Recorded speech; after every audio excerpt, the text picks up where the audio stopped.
Hey guys, Infidel 1258 here. Today we're going to talk about another clip from the recent town hall at Splinterfest. And in this one, Rogue comes up and he asks a question from Aggie and Matt and the team, asking them specifically for clarity around how certain rule sets interact, because clearly there appears to be some sort of mistakes that are accidentally written into the code. And maybe it's easy to fix, maybe it's not, but it needs to be fixed and there needs to be clarity so that the gamers can understand how exactly will different rule sets interact with one another. And so it's a great question. Let's listen to what he has to say, and then we're going to listen to the response. I think you're going to be encouraged by the response from Splinterlands. Okay, guys, thanks for your time and attention. Let's get into it. So here's the question.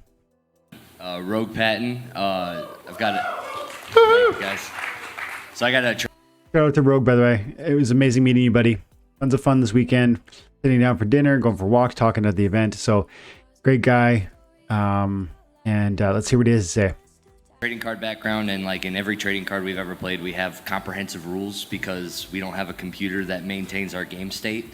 And so there's a lot of stuff in Splinterlands, rule sets and like abilities that don't, you would think act in one way, but they don't. So like an example is like in a blast rule set, something with life leech will life leech on the blast proc, but something with shatter on a blast proc doesn't shatter the shields in the second, stuff along those lines. And then also like, for some reason in blast, when you kill the main target and you kill the secondary target, it'll maintain that first death at 0 hit points until the second one dies.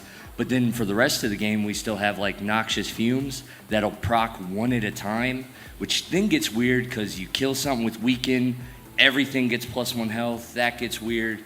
I'd love it if like noxious fumes procs all at once, earthquake procs all at once, and then there's some comprehensive rules that made sense so that way when we make new abilities, we can just see if it works with the rules that we have right now for the game state and stuff. So I was Super important question, especially from an esports, like professional level of our game. We don't want it to be kind of unexpected mechanisms of play. Like you don't want things to unfold in ways that are unpredictable.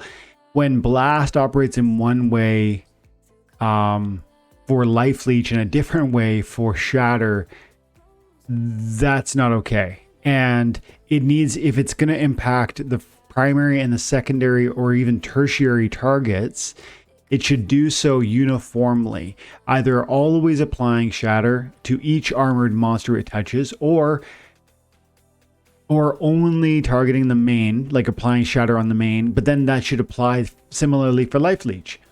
So it's a great question, and we do need clarity, especially if we're going to make this game like more public, more professional, and really develop an esports community. Let's see what the Splinterlands team have to say. I was just curious if we were going to have a comprehensive rules that was ever printed somewhere. Yeah, so that's a good question. There's two parts to that. So one, we have already coded up the change to fix all simultaneous things in the game. That is going to require a significant amount of testing, as I'm sure you can imagine. So we're working on actually setting up new QA servers and inviting all the Mavericks in to play some tournaments. We'll probably put up some prizes and let everyone try to show us all the crazy bugs that happen from that. But that is really important, and I agree. The second thing is that even once that change is in place, I feel like it's still going to be very hard to tell easily the result of all the different types of interactions.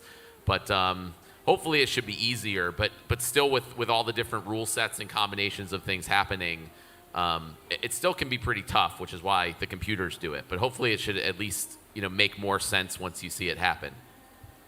So I think that was a bit of a, we have the coding, we're planning to launch it, it's going to happen, but then a little bit of backpedaling around. We don't necessarily, it seemed to me to be like, oh, but I don't really, this gets really complicated when we introduce new things and there can be bugs still.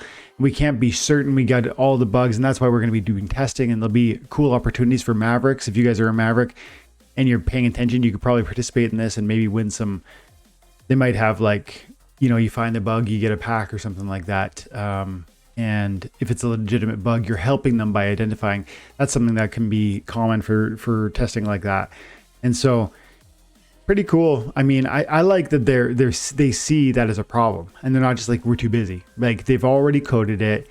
The question is the code buggy? Because you're talking about re-engineering the battle mechanic where all attacks happen simultaneously. Like, one of the rogue's concerns was that poison, noxious fumes should proc on every monster on the board at the same time, not two across, like one at a time, because it can change the battlefield and the abilities or the nerfs or the buffs that are out there. When you lose a monster that had 1 hit point, he dies to poison, and he had strengthen. Well, that affects the rest of your team's likelihood of surviving their triggered poison.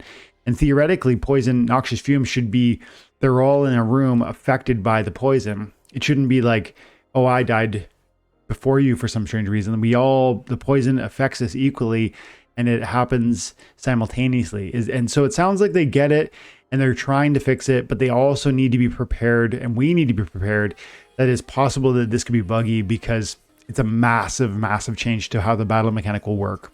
And so awesome that they see it. Awesome that it's coming. Stay tuned for the testing. And if you're a Maverick, you might want to be paying attention so you can take advantage of some of those opportunities. And great question from Rogue. And one last time, just really amazing to meet you this week, buddy. Hope we get to do it again at Splinterfest 2023 or whenever they do it next. Okay, guys, let's leave it there. Thanks so much for your time and attention. Have an amazing day. God bless.